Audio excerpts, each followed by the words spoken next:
Hello, my amazing tribe. I'm excited to connect with you through this video. Greetings, viewers. Get ready to immerse yourself in the world of 2011 Kansas Collegiate Athletic Conference football season in this video. The 2011 Kansas Collegiate Athletic Conference football season is made up of 10 college athletic programs that compete in the Kansas Collegiate Athletic Conference (KCAC) under the National Association of Intercollegiate Athletics (NAIA) for the 2011 college football season. The season began play on August 27 when the Sterling Warriors played William Jewell, followed by the Victory Sports Network College Fanz First Down Classic. The regular season ended play on November 12, 2011, with every team in the conference playing a game against another conference team. The final game of any team in the conference was November 19, 2011, when Ottawa lost in the first round of postseason play. Let's now shift gears and explore conference teams and information through a critical lens, uncovering its strengths and weaknesses. Conference rules require each team to play all other teams within the conference and 2 other regular season non-conference games for a total of 11 games. Previously, the conference only allowed a 10-game season. School mascot head coach location Stadium Bethany Terrible Swedes Jamie Cruz Lindsborg, Kansas Lindstrom Field Bethel Threshers Travis Graber North Newton, Kansas Threshers Stadium Friends Falcons Monty Lewis Wichita, Kansas Adair Austin Stadium Kansas Wesleyan Coyotes Dave Dallas Salina, Kansas Salina Stadium McPherson Bulldogs Joe Bettison McPherson, Kansas McPherson Stadium Ottawa Braves Kent Kessinger Ottawa, Kansas Peoples Bank Field St. Mary Spires Lance Hinson Leavenworth, Kansas St. Mary Field Southwestern Mount Wilders Ken Crandall Winfield, Kansas Richard L. Jantz Stadium Sterling Warriors Andy Lambert Sterling, Kansas Sisser Stadium Tabor Blue A's Mike Gardner Hillsborough, Kansas Joel Weens Stadium. In the next phase, we'll be immersing ourselves in the realm of preseason outlook and exploring its real-world applications. The 2011 Spring Coaches Poll placed 3 teams in the conference in the top 25 of the NAIA. McPherson received a No. 9 ranking, Ottawa was ranked at No. 10, and Kansas Wesleyan at No. 20. Sterling and Friends also received votes in the poll. The 2011 preseason coaches poll in August dropped McPherson from No. 9 to No. 12. Ottawa maintained its position as No. 10 and Kansas Wesleyan dropped from No. 20 to No. 21.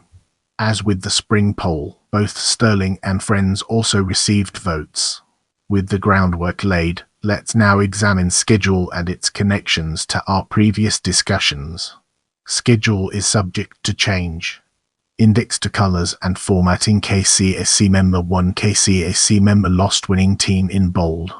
In the next phase, we'll be immersing ourselves in the realm of Week 0 and exploring its real-world applications. Called Week 0 or Week 0 because of the few number of games played, usually considered to be specially scheduled, such as the traditional college Fanz First Down Classic, although any game played this week is considered a regular season game. Both KCAC teams that played this week lost. In this part of the video, we'll be delving deeper into Sterling versus William Jewell and analyzing its key components. The Sterling College Warriors began the 2011 season with a loss to NCAA Division II William Jewell. Sterling scored first with 2 field goals by kicker Doug Dunn in the first quarter, but was no match as William Jewell rolled on with 33 points. Sterling gave up 5 fumbles and only accumulated 227 yards of offense. It was the first football game for William Jewell since leaving the NAIA to join the NCAA. William Jewell gave up 2 fumbles and scored 3 rushing touchdowns during the game, leaving the final score. Let's now turn our gaze towards 1-10 Ottawa versus No. 23 Baker and explore the fascinating connections it has to offer. Nationally ranked at No. 23, Baker University upset No. 10 ranked Ottawa University in the 2011 College Fanz First Down Classic played at Liston Stadium in Baldwin City, Kansas. Ottawa scored first when Shane Gimzo completed a 9-yard run for a touchdown with 9:02 remaining in the first quarter. It was the only lead Ottawa would hold for the entire game, which they lost when Baker's Tyler Hatcher ran the kickoff return for 82 yards for a touchdown and Andrew Kimry completed the PAT kick. Later that same quarter, Baker's Reggie Harris ran a 62-yard punt return for a touchdown to take the lead. Ottawa got close several times with the score at the end of the first half with Baker leading. Baker held Ottawa scoreless in the second half of play while scoring 3 touchdowns and a field goal. Baker recovered 2 fumbles and intercepted 2 passes to win with a final score of. Now, we shift our focus to Week 1, a topic that deserves our attention. At the end of this week's play, only 2 teams won games. Bethany and Tabor held a record of. The Friends Falcons wait until Week 2 for their first game, placing their record at the end of this week. Sterling and Ottawa played the previous week and this week, losing both games and having a record of, and all other teams in the KCAC held a record of by the end of play in Week 1. As we enter this new chapter, let's navigate the complexities of Bethel versus No. 8 William Penn and unravel its multifaceted nature. William Penn began the game ranked No. 8 nationally and proceeded to statistically dominate the Bethel Threshers, starting with a 48-yard pass from Taylor Parsons to DeMarco for a touchdown in the first quarter. William Penn accumulated 589 yards in total offense where Bethel only managed 174 and failed to score the entire game. Bethel gave up 2 fumbles and an interception where William Penn did not commit any turnovers. With that being said, let's now move on to 1-22 Benedictine versus Sterling. Sterling lost its second consecutive game and its home opener to No. 22 ranked Benedictine. Benedictine achieved 265 yards in total offense where Sterling managed only 76. Both teams combined for 17 punts in the game for a total of 337 yards punting. On defense, Sterling managed 1 interception for 20 yards but also lost a fumble on offense. The only scores came from Benedictine's 2 touchdowns and extra points in the first and second quarter, leaving the final score at. Get ready for an exciting exploration as we unravel the mysteries of Nebraska Wesleyan versus St. Mary. St. Mary opened the season dominating statistically the visiting team from Nebraska Wesleyan in most every category, but still ended up losing the game by a score of. St. Mary achieved 22 first downs and recorded 503 yards of total offense, 485 by passing. However, St. Mary also gave up 5 interceptions during the game plus an additional fumble. Nebraska Wesleyan only managed 355 yards of total offense and 16 first downs, but it was more than enough to win the game. In this segment, we'll be unraveling the complexities of Southwestern Assemblies of God versus Bethany and exploring its multifaceted nature. Neither the Southwestern Assemblies of God Lions nor Bethany Terrible Swedes cleared 300 yards in total offense in their matchup, but Bethany was able to pull down the win in the first game of the season for both teams. Both teams recorded 3 touchdowns during the game, but Bethany's kicking game brought in 2 extra points and the defense scored a safety to end the game. Both teams also scored a touchdown apiece on defense, the Lions by advancing a recovered fumble, and the Swedes by returning an intercepted pass. As we move forward, let's uncover the untold stories and fascinating intricacies of 1-20 Kansas Wesleyan versus No. 19 Southern Nazarene. An estimated 2,000 fans were in attendance when Southern Nazarene piled on 615 yards of total offense with 2 rushing touchdowns and 4 passing touchdowns in first game of the 2011 season for both schools.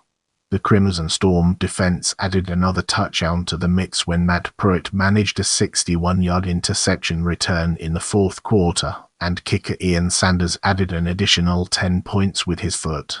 Kansas Wesleyan scored 3 touchdowns with kicker Jesus Archer successful on 3 pats and a 35-yard field goal. Kansas Wesleyan did manage to average 5.1 yards per carry on the ground compared to Southern Nazarene's 4.5 yards per carry, but the Coyotes achieved 385 yards of total offense and averaged 4.1 yards per pass, compared to Nazarene's 8.5. While Wesleyan scored first and was ahead at the end of the first quarter, they could not maintain the lead and Nazarene won by a final score of. Now, let's redirect our focus towards 12 McPherson versus No. 11 Missouri Valley and discover its significance in our narrative. Missouri Valley proved its ranking above No. 12 McPherson with a thrashing in its home opener against last year's KCAC champion. Missouri Valley took the lead in the first quarter when Lorenzo Dinard completed a 5-yard run for a touchdown and held the lead for the remainder of the game. Missouri Valley scored 7 touchdowns, 5 on the ground, 1 by air, and 1 more on defense while accumulating 486 yards of total offense. McPherson could only manage 1 touchdown and 136 yards of total offense and could not convert a single third down situation in 14 attempts. Local McPherson sportswriter Steve Sell noted before the game that McPherson's team was full of unknowns and noted that the more challenging opponent scheduled early in the season is different from previous years. Moving forward, we'll be taking a closer look at 9 Georgetown KY versus No. 10 Ottawa. Georgetown KY versus No. 10 Ottawa. Georgetown College traveled from Kentucky to Kansas and defeated the Ottawa Braves in a close game that ended with a final score or. Georgetown's Zach Soder scored 2 rushing touchdowns, the first a 1-yard run in the first quarter and the second a 64-yard run in the second quarter. Ottawa's Clarence Anderson also scored 2 touchdowns, the first a 6-yard pass from Bobby Adamson and the second an 85-yard kickoff return.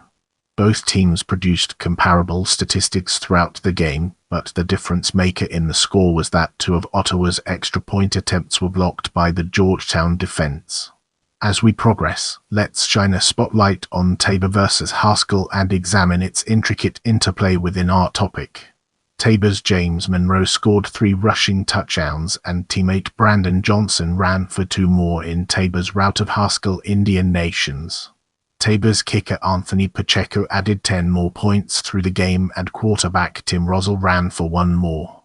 Tabor managed 492 yards of total offense while keeping Haskell at 108, with yards in total rushing. Haskell also committed 4 turnovers in the game. Get ready to uncover the mysteries surrounding Week 2 as we navigate its intriguing terrain. All games played during Week 2 of the 2011 season were conference games. Only Bethany and Friends are undefeated for the season so far. Southwestern, Ottawa, and Sterling are also undefeated in conference play but have lost games in non-conference play. The remaining teams have all lost 1 game in conference play if the remaining. Only Tabor holds a non-conference win while the rest have failed to win a game as of the 2nd week of the season. Without further ado, let's move on to the topic of Friends versus St. Mary.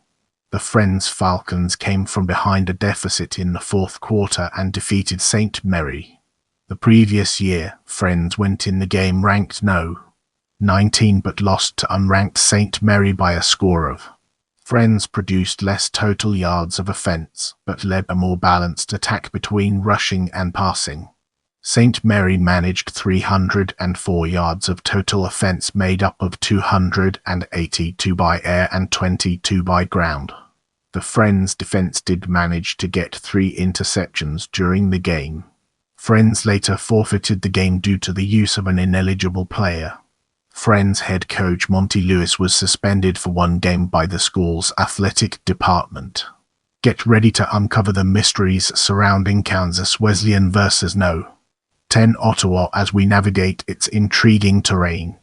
Ottawa managed its first win of the season after dropping 2 games, achieving an overall record for the season after Week 2, and they did so by taking the lead against Kansas Wesleyan in the first quarter when Clarence Anderson caught a 5-yard pass from Bobby Adamson for a touchdown and held the lead for the remainder of the game. In addition to 4 offensive touchdowns for Ottawa, Donald Anderson took a 77-yard interception for a touchdown in the third quarter. Ottawa was especially able to take advantage of mistakes made by West Lions' punt team with a dropped snap and then a blocked punt, gaining possession twice deep in West Lions' field. In this chapter, we'll be shedding light on Southwestern versus Bethel and its role in shaping our understanding. Southwestern won its first game of the season by defeating Bethel. Bethel scored first when Marky Sykes completed a 15-yard run for a touchdown in the first quarter, and Brandon Luce converted the extra point. Luce also hit a 25-yard field goal in the third quarter, but the rest of the game went to Southwestern. The Mound Builders averaged nearly 8 yards per play on offense as they racked up 485 yards in 62 plays from scrimmage.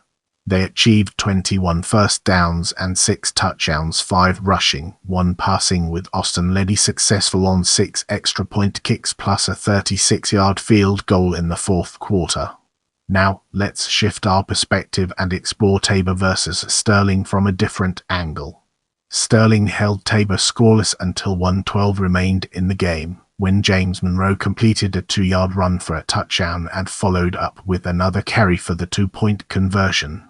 For Sterling, Matt James caught 2 passes from quarterback Chris Jolie for touchdowns, Mike Talton managed a 54-yard punt return for a touchdown, and kicker Doug Dunn added 6 more points with his foot. Sterling finished with 160 offensive yards and held Tabor to 256 yards, but forced 6 turnovers during the game. In this chapter, we'll be shedding light on Bethany versus No. 12 McPherson and its role in shaping our understanding. Bethany scored a major upset against 12th-ranked and winless McPherson, resulting in springboarding themselves to the top of the KCAC. Bethany managed 512 yards of total offense to McPherson's 422. Bethany led the entire game from the first quarter, but McPherson closed the gap several times within 2 points. Bethany's junior Allen ran for 194 yards and 4 touchdowns on 44 carries. Quarterback Darby House threw for 312 yards as Bethany had 512 total yards. Now, let's delve into the intricacies of Week 3 and explore its various aspects. For Week 3, the one non-conference game was lost by Fanz to No. 13 Southern Nazarene. 19th-ranked Bethany secured another win, and the McPherson-Southwestern game was delayed in the middle of the first quarter because of weather and resumed the next day. Brace yourself for an enlightening exploration of 1:24 Ottawa versus St. Mary as we dive into its profound implications. Ottawa scored 3 touchdowns and a field goal in the first quarter and put the game out of reach for St. Mary, despite the fact that St. Mary had a more productive offense, posting 314 yards to Ottawa's 286. St. Mary completed 232 yards in passing on 21 attempts, but gave up 5 interceptions in Ottawa's victory. Moving on to the next segment, we have Sterling versus Kansas Wesleyan. Kansas Wesleyan led the way, producing 458 yards in total offense compared to Sterling's 250, yet Sterling kept pace with their opponent, with each team producing 3 touchdowns and converting their extra points. Sterling committed a total of 13 penalties in the game, giving Kansas Wesleyan an additional 127 yards, while the Coyotes only committed 3 penalties for a total of 23 yards. Sterling scored all their points in the first half, while Kansas Wesleyan scored in the second and fourth quarters. On the final play of the game, West Lions' Terry Sticker completed a 36-yard field goal to win the game. As we venture forward, let's take a closer look at Fanz versus No. 13 Southern Nazarene and its impact on our understanding. Head coach Monty Lewis was suspended, and a weather delay that held up the game between the Southern Nazarene Crimson Storm and Fanz Falcons in the Southern Nazarene victory. Fanz managed a mere 87 yards of total offense and 1 touchdown against 13th Southern Nazarene, who piled on 400 yards and 5 touchdowns. A bright spot for Fanz was a Kelton Miller 50-yard field goal in the second quarter. Southern Nazarene won the game with 21 unanswered points in the fourth quarter, putting the final score at. In this section, we'll be peeling back the layers of McPherson versus Southwestern to reveal its true essence. McPherson travelled to Winfield on Saturday and McPherson's scored first when Chase Osborne caught a 46-yard pass from Matt Summers for a touchdown in the first quarter. With 7:07 remaining in the first quarter, severe weather forced a delay of one day for the remainder of the game. When the game restarted the next day, Southwestern managed 10 points in the second quarter with a touchdown and field goal of their own, but McPherson made a final touchdown score in the fourth quarter to win the game. Let's zoom in on Bethel versus No. 19 Bethany and understand its implications. Bethany scored on the first play of the game when Ira Autry completed an 81-yard kickoff return for a touchdown. In the second quarter, his teammates Theron Allen tacked on an 80-yard kickoff return also for a touchdown. James Johnson managed a 58-yard punt return for a touchdown, and Skylar Jones picked up a fumble and carried it 6 yards for another touchdown return. One sportswriter stated that Bethany's special teams turned an otherwise competitive game into a blowout. Bethany accumulated a total of 445 yards on offense, compared to Bethel's 336. Bethel managed 5 touchdowns, where Bethany achieved 9 for a final score of. Let's now turn our attention to Week 4 and uncover the fascinating insights it brings to the table. In Week 4, Bethel College lost a non-conference game against Southern Nazarene University. The remaining games were in conference games. Ottawa did not play in Week 4. Get ready for an enlightening exploration as we dig into Bethany versus Kansas Wesleyan and understand its role in the broader context. Bethany traveled less than 20 miles to arch-rival Kansas Wesleyan, where Platch kicker Alex Fanbrough kicked 6 field goals and an additional extra point to lead the terrible Swedes to a victory.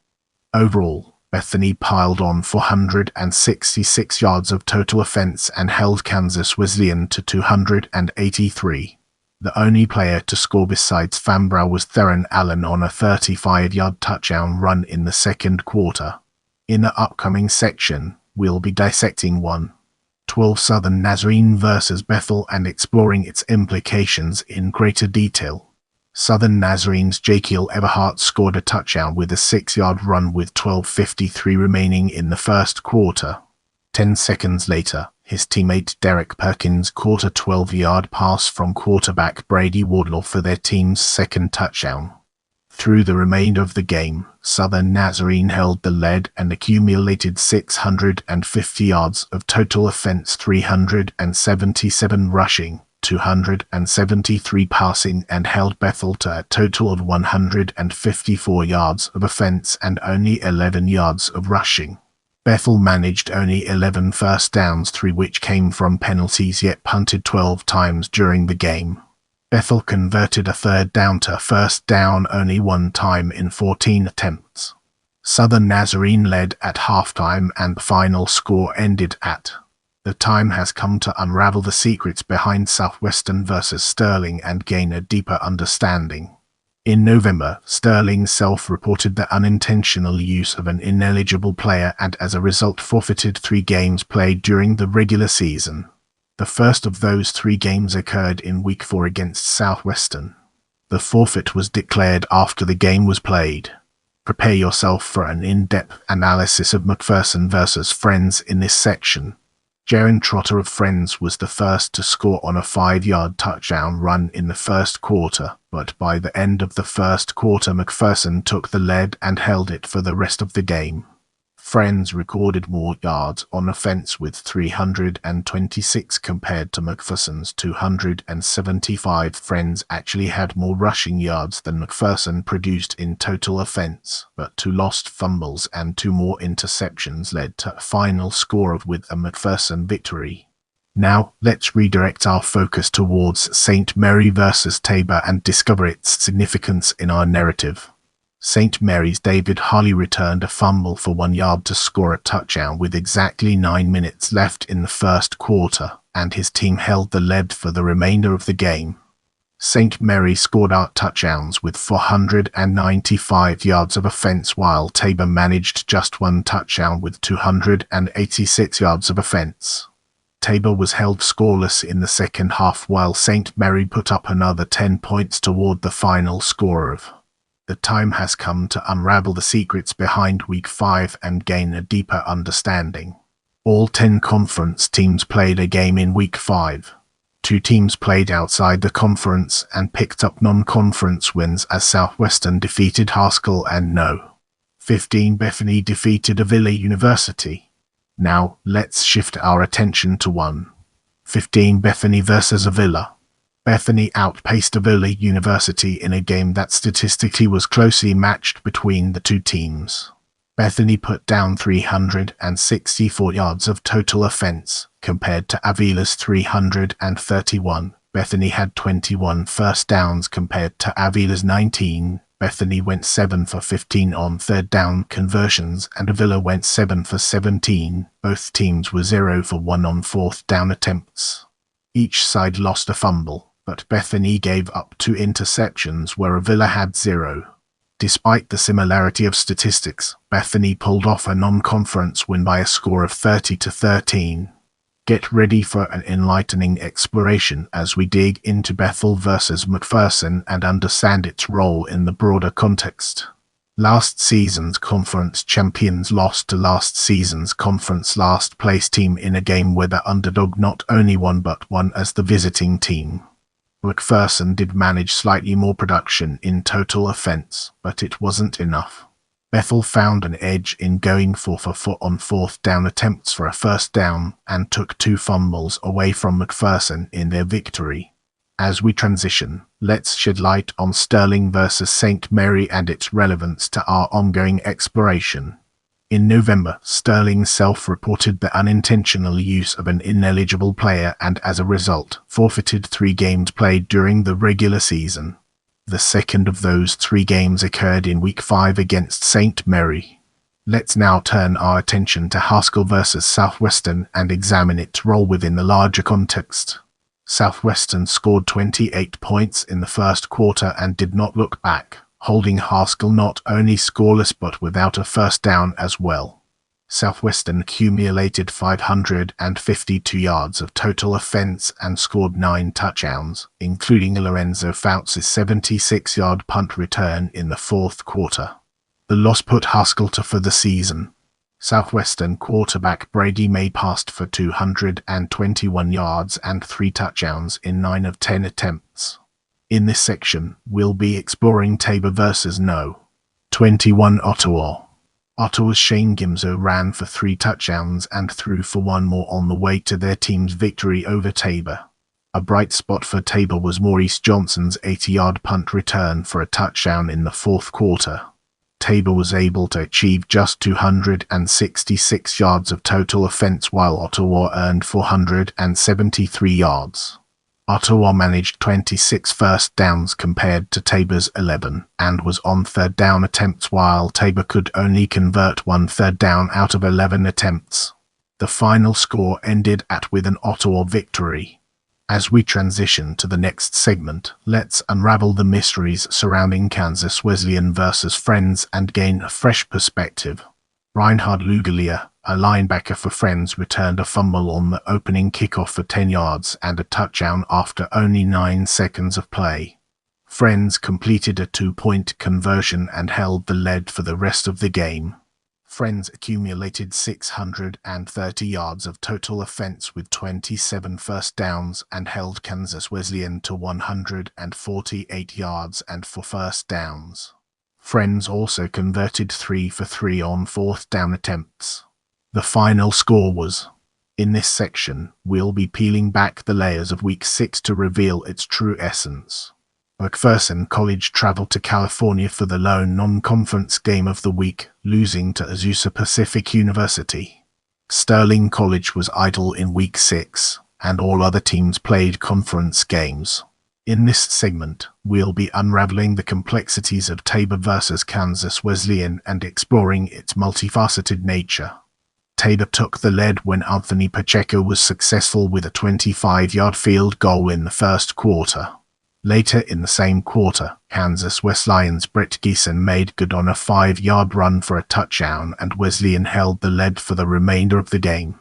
Tabor managed 347 yards of total offense but just one touchdown, while Kansas Wesleyan made a mere 2 more yards in total offense with 349 but came up with 4 touchdowns in the game. Wesleyan won with the final score at. As we embark on the next leg of our journey, let's unpack the layers of St. Mary versus No. 14 Bethany and examine its core elements. When Bethany's Theron Allen made a 1-yard run for a touchdown and Alex Fambrough kicked the extra point with 11:25 left to play in the first quarter, the terrible Swedes looked to be on to another win. Later in that same quarter, St. Mary's Will Ryan scored on a 26-yard run and Bobby Shuttle's extra point tied the score. The lead either changed or was tied a total of 8 different times during the game, which saw St. Mary produce 485 yards of total offense and 5 touchdowns while holding their ranked opponent to just 440 yards and 4 touchdowns. St. Mary finished the game in the lead to win the game. Now it's time to shift gears and explore 1-19 Ottawa versus Southwestern. Ottawa piled on 507 yards of total offense and 5 touchdowns while holding Southwestern to 363 yards and 2 touchdowns in their rout of the Mound Wilders. A highlight, Ottawa's Clarence Anderson completed 88-yard punt return for a touchdown in the third quarter. Ottawa led the entire game and won with a final score. Now, let's shift our perspective and explore Friends versus Bethel through a fresh lens, unlocking new perspectives. Friends piled on 467 yards of total offense and held Bethel to just 83 in a game that had Friends score a total of 8 touchdowns, including a 60-yard fumble return in the fourth quarter. Bethel managed 8 first downs and just 1 touchdown for the entire game. Friends won the game with the final score at. The spotlight now falls on McPherson versus No. 12 Azusa Pacific as we delve deeper into its details. Azusa Pacific and McPherson met for their first ever football game. Starting with Azusa's Jonell Murphy making a 23-yard run for a touchdown, Azusa commanded the lead for the game. McPherson managed 310 yards of total offense and 3 touchdowns, but Azusa Pacific put on 421 yards and 7 touchdowns. Both teams recorded 18 first downs. The final score was Azusa Pacific 54, McPherson 21. Moving forward, we'll be taking a closer look at Week 7. Every team in the conference played a game during Week 7. St. Mary and Kansas Wesleyan both played and lost non-conference games. All other conference teams played a conference opponent. Get ready for an exciting part as we dive into Bethel versus Sterling. In November, Sterling self-reported the unintentional use of an ineligible player and as a result forfeited 3 games played during the regular season. The last of those 3 games occurred in Week 7 against Bethel. As we enter this new chapter, let's navigate the complexities of Kansas Wesleyan versus Lindenwood and unravel its multifaceted nature. Kansas Wesleyan traveled to St. Charles, Missouri for a game against NCAA Division II Lindenwood University. Lindenwood was able to easily handle the Coyotes, helped by scoring 34 points in the second quarter. Kansas Wesleyan did start out on top with a 59-yard interception return for a touchdown in the first quarter to take a lead, but the final score ended with Lindenwood winning. With our curiosity piqued, let's embark on a dedicated exploration of Southwestern versus Friends and its fascinating intricacies. Friends managed 337 yards of total offense with 254 yards passing and 83 yards rushing while managing to hold Southwestern to a total 208 yards in offense while gaining a comfortable lead by halftime. Southwestern scored in the second half to bring the score within 7 points and put the game within reach with 9:20 left in the fourth quarter when Joseph Vargas caught a 13-yard pass from Brady May and Austin Leddy kicked the extra point. Friends would score one more time with Kylan Pullman's 26-yard field goal to put the final score at. Prepare yourself for an in-depth analysis of 1-16 Ottawa versus McPherson in this section. Ottawa scored all its points in the first quarter. Ottawa scored first and McPherson tied the score in the first quarter, but Ottawa's 5 rushing touchdowns made all the difference in their victory. McPherson did manage to outproduce Ottawa offensively with 440 total yards to Ottawa's 362, but the effort failed to lead to victory for the Bulldogs. With the groundwork laid, let's now examine 1-19 Bethany versus Tabor and its connections to our previous discussions. Bethany took the lead in the first quarter with 10:17 on the clock when Zandra Thompson caught a 12-yard pass from Darby House for a touchdown, but that didn't stop Tabor from attempting a fourth-quarter comeback. Spurred on by Spencer Brown's 78-yard fumble return for a touchdown in the third quarter, Tabor got the score within 3 points when James Monroe ran in a 2-point conversion with 6:28 remaining in the game. Tabor nor Bethany would not score again and the final score stayed at. In this part of the video, we'll be delving deeper into St. Mary versus No. 11 William Penn and analyzing its key components. William Penn's PJ Parry scored a touchdown with a 15-yard run in the first quarter to take the lead. St. Mary closed the lead to within 1 point in the second quarter when Bobby Shuttle's extra-point kick was good, but William Penn held on for the remainder of the game after scoring a total of 5 touchdowns and holding St. Mary to 1. William Penn won the game. Let's now turn our attention to Kansas Wesleyan versus Bethel and examine its role within the larger context. Kansas Wesleyan rolled to 635 yards in total offense and 9 touchdowns while holding Bethel to 235 total yards and 1 touchdown. Wesleyan averaged 8.9 yards per play while Bethel averaged 3.4. Most everything seemed to go right for Wesleyan. Langston Kennedy returned a 12-yard interception for a touchdown. Taylor Sachs returned a blocked punt for a touchdown. Terry Sticker scored 14 points kicking. Wesleyan's offense was on fourth down attempts, and Wesleyan's defense held Bethel to 4 third down attempts.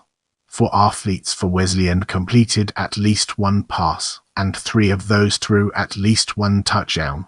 Wesleyan scored 23 points in the final 2:09 of the first half, leaving the final score lopsided.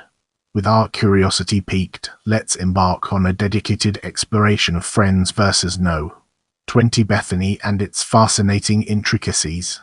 Bethany ruled the air with 230 yards of passing offense and 2 touchdowns while holding Friends to just 28 passing yards and only 1 touchdown. Bethany's Alex Fanbrough was successful with a 20-yard field goal and 2 extra-point kicks to add on to Bethany's victory over Friends. Friends did score first when Jaron Trotter made good on a 9-yard run for a touchdown and Kylan Pullman kicked the extra point in the first quarter. It was the last time they would score in the game, and Bethany would only score in the second and third quarters, leaving no points for either team in the fourth. In this section, we'll be deep diving into McPherson versus Tabor, unraveling its complexities and uncovering valuable insights. McPherson scored 28 points in the first half and saw no need to put on any more points for the remainder of the game, and held Tabor scoreless for the first 3 quarters of play. McPherson's offense earned 404 total yards and 4 touchdowns, while Tabor managed 295 total yards and 2 touchdowns. Tabor fumbled the ball 8 times and turned it over to McPherson for 3 of those. McPherson won the game with a final score of. With our curiosity piqued, let's embark on a dedicated exploration of St. Mary versus Southwestern and its fascinating intricacies. Southwestern took the lead with 1:06 in the first quarter when Corey Hulbert ran for 3 yards and Austin Leddy made good on the extra point, but St. Mary tied it up with 9:21 left in that same quarter when Alex Gomez Coelho caught a 15-yard pass from Mike Keys and Bobby Shuttle's kick was good. Southwestern took the lead and held it until the third quarter when St. Mary pulled ahead.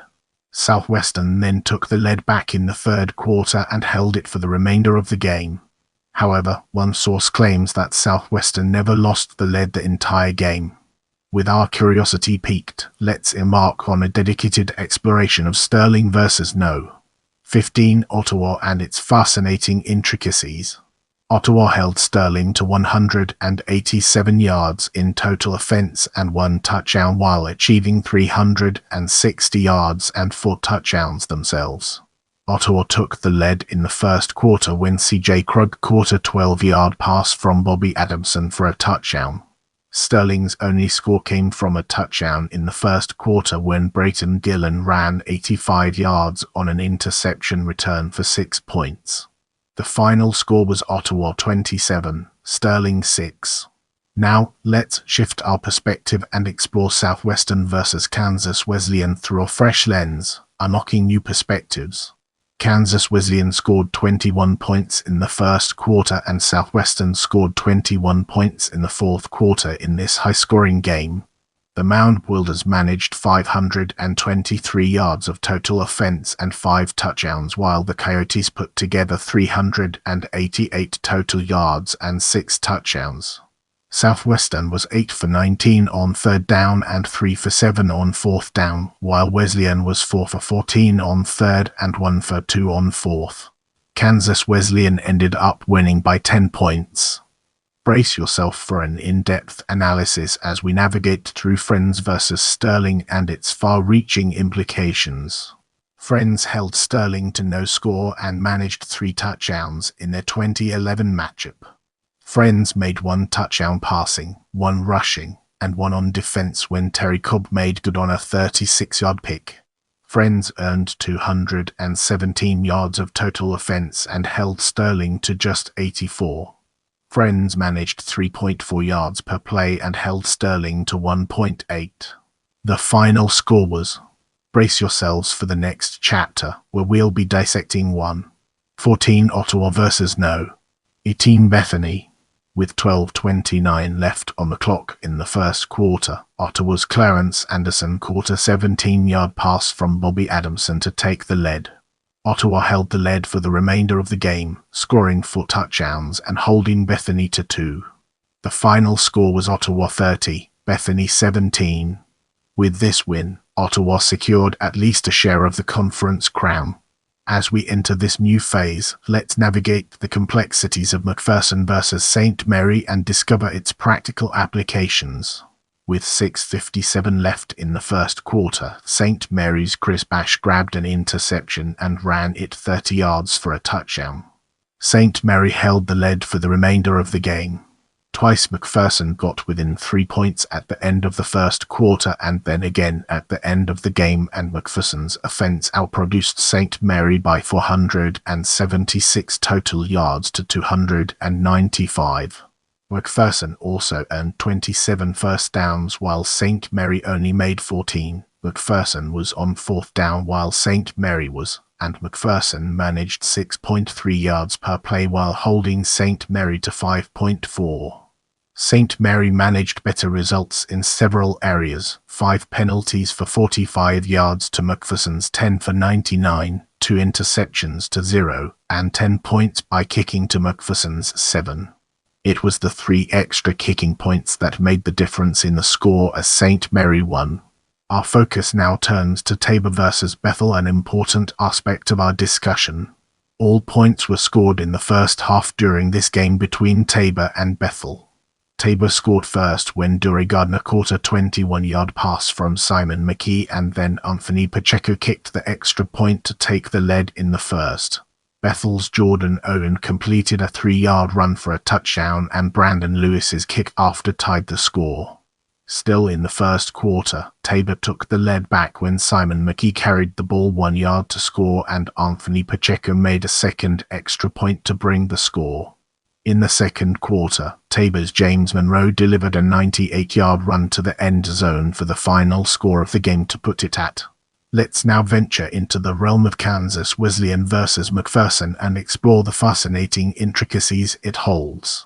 Kansas Wesleyan piled on 502 yards of total offense, and McPherson created 392 of their own in what ended up being a 1-point victory for Wesleyan. Kansas Wesleyan put 24 points on the board before McPherson could manage a single score in the second quarter, and the first half ended with Wesleyan holding a comfortable lead. In the third quarter, McPherson put 17 unanswered points on the board to bring the game within reach, but Wesleyan held the lead to the end of the game. With the groundwork laid, let's now examine 1-13 Ottawa versus Fanz and its connections to our previous discussions. The Fanz Falcons took an early lead when Kylan Pullman succeeded with a 19-yard field goal in the first period to take the lead. Just over 3 minutes later, Ottawa's Travis Adamson caught a 14-yard pass from Bobby Adamson, and Jeff Stamp's kick put Ottawa in the lead for good. Ottawa managed 4 touchdowns for the game and held Fanz to just 1 in the third quarter. The final score was Ottawa 28, Fanz 10. In this chapter, we'll be shedding light on 1-24 Bethany versus Sterling and its role in shaping our understanding. Bethany took the lead with 8:52 left in the first quarter when Theron Allen made his first of 2 touchdowns. Sterling caught up and tied the score twice in the game. Bethany produced 232 yards of total offense and 3 touchdowns when Sterling could only come up with 175 total yards and 2 touchdowns. Bethany successfully converted 2 of 2 fourth-down attempts when Sterling could only make good on 1 of 3. The final score was Bethany 24, Sterling 14. Let's now turn our attention to Bethel versus St. Mary and uncover the fascinating insights it brings to the table. Bethel's head coach Travis Graber entered the game with respect for St. Mary's Lance Hinson and the Spire's third-place national ranking in passing offense. St. Mary used those passing skills to accumulate 537 yards and 4 touchdowns in passing alone. The Spires racked up 27 points in the first quarter and dominated the entire game, winning. The time has come to unravel the secrets behind Southwestern versus Tabor and gain a deeper understanding. The lead changed 3 times when Tabor and Southwestern met. Tabor took the lead with 2:16 left in the first quarter when Anthony Pacheco made a 10-yard field goal. They held that lead of 3 until 2:18 on the clock in the second quarter when Adam Hilker caught a 9-yard pass from Brady May for a touchdown. Austin Leddy's kick made the score. 2 more of Leddy's field goals increased Southwestern's lead. Tabor's Simon McKee scored on a 14-yard carry and Pacheco was good again on the extra point, closing Southwestern's lead. Tabor's Justin Vargas made a 26-yard interception return for a touchdown and Pacheco's kick made the final score in favor of Tabor. As we progress through this video, let's shift our attention towards Week 11 and uncover its hidden depths. All games started in Week 11 at 1:30 p.m. on November 12. This week represented the last week of the regular season for every team, and all teams played conference games. As we transition to the next segment, let's unravel the mysteries surrounding St. Mary versus Kansas Wesleyan and gain a fresh perspective. St. Mary racked up 402 yards of total offense and Kansas Wesleyan tacked on 349 of their own when the 2 teams met in Salina for the end of the regular season. St. Mary managed 3 touchdowns and held Wesleyan to 2 in their game that ended with a final score of with St. Mary holding on to the lead for the win. St. Mary's Mike Keys, the ranked No. 2 passer in the NAIA, completed 2 touchdown passes into the wind during the fourth quarter to rally for the victory. Without further ado, let's move on to the topic of Tabor versus Fanz. With 10:15 showing on the clock in the first quarter, Tabor's Simon McKee achieved a 54-yard run for a touchdown. That and Anthony Pacheco's kick for the extra point put Tabor in the lead. With 6:34 on the clock and still in the first quarter, Fanz Bothwell made an 80-yard punt return for a touchdown. Kylan Pullman's kick tied the score in the first. The score remained tied until Pullman made a field goal in the second quarter to take the lead. After 301 yards of total offense and holding Tabor to 193 yards, Fanz held that lead for the remainder of the game. The final score was a 10-point victory for Fanz. Brace yourself for a deep dive into 1-24 25 Bethany versus Southwestern as we explore its impact and relevance in our evolving narrative. Southwestern took an early lead to upset ranked Bethany in each team's final game of the 2011 season. Bethany took the lead in the third quarter and held it for just over 6 minutes, until Southwestern's Zach Totzkji picked a 28-yard interception return for a touchdown. Southwestern held the lead for the remainder of the game with the final score at. Let's now enter the realm of Sterling versus McPherson and discover the fascinating stories it has to tell. McPherson scored 3 touchdowns in the first quarter, 2 by Terrence Jones and 1 more by Torrest Zantignick to take a lead of. Sterling scored 2 touchdowns in the second quarter to bring the score to at halftime. In the second half, each team managed a field goal to keep the final score 7 points apart, with McPherson winning. Without further ado, let's move on to the topic of Bethel versus No. 10 Ottawa. On November 12, 2011, Bethel traveled to Ottawa for its final regular season game. After 10 touchdowns and 467 yards of total offense, Ottawa won the game by a score of. Bethel's Nathan Murphy recovered a fumble in the end zone for their only score. The game was surrounded in celebration of the 1000th game of Ottawa football. Ottawa is the first team in the conference to reach the 1000 game mark. Now, let's shift our perspective and explore postseason from a different angle. Ottawa completed the regular season ranked No. 10 and was invited to the 2011 NAIA Football National Championship. Ottawa played No. 8 Azusa Pacific and lost in the first round by a score of. Ottawa gained 359 yards of total offense but gave up 587 yards to the Cougars. Ottawa made most of their yards passing, but gave up 4 interceptions in the process. This was the last game for any conference team in the 2011 season. Now, we shift our focus to player and coach awards, a topic that deserves our attention. Upon conclusion of the season play, the conference granted multiple individual and team awards. Lance Hinson and Kent Kessinger were both awarded Coach of the Year, an honor that has been shared by Hinson previously. Several players were named Player of the Year in various categories, and the conference also named first and second team all-conference players. The Dr. Ted Kessinger Champion of Character Award was presented to Spencer Brown of Tabor. Wide receiver Clarence Anderson was named the Conference Player of the Year for his efforts.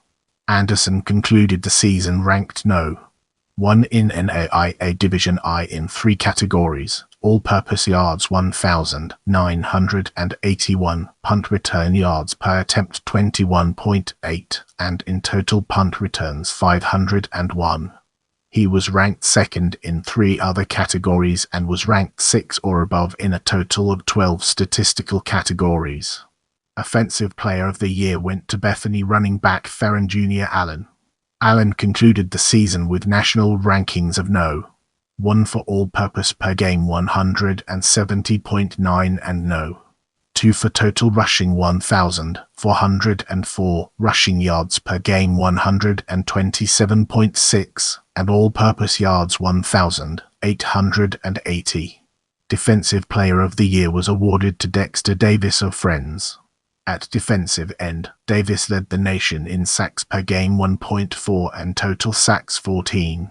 Special Teams Player of the Year was awarded to kicker Alex Fambrough of Bethany. Fambrough ended the season ranked No. 2 in the NAIA Division I for total field goals with 17 and ranked No. 4 in total points for the season at 89. If you enjoyed this video, don't forget to give it a thumbs up and subscribe to my channel.